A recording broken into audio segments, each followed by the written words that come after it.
Her name was Anna. There was nothing remarkable about her life. A small apartment in a forgettable suburb, a narrow kitchen, a window looking out onto the parking lot, and one son she called my love, more than she ever called him by name that morning. The weather wasn't harsh. The snow had melted days ago, and the air was only lightly cold, so she found no logical reason for the shiver that ran through her as she tied his sneakers at the door. She said, trying to sound casual, "Text me when you get there." He laughed. "Mom, it's just a drive." She didn't know that.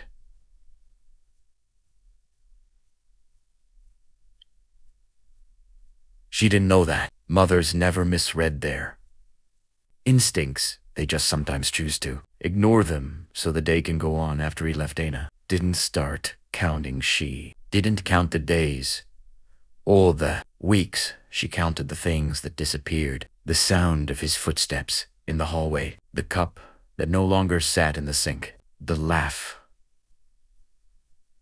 the love echoed from his room at night. When the news came, they didn't knock, long as if they knew the house could no longer bear the waiting. They said he was killed. They said he was brave. They said he died doing the right thing. Anna didn't hear any of it. She watched their mouths move and thought only of one thing. How could a mouth say,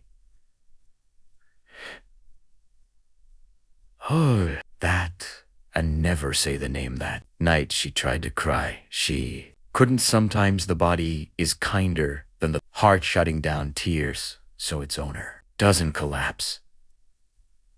Ole. Once days passed, then months. Anna learned things she never wanted to learn: how to live with a question that has no answer, how to hate the words "if only," and how life feels when it breaks in the middle. She stopped cooking for two. That hurt more than carrying on. Admitting the loss was harder than pretending it didn't happen. One night, she heard a news report about another young man who had died. A different accident. Another Stati. It was Santi, her son.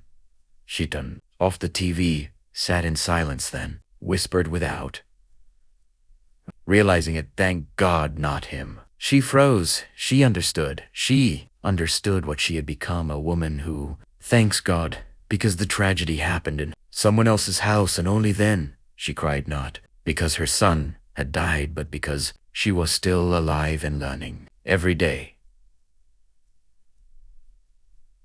how to live on top of other people.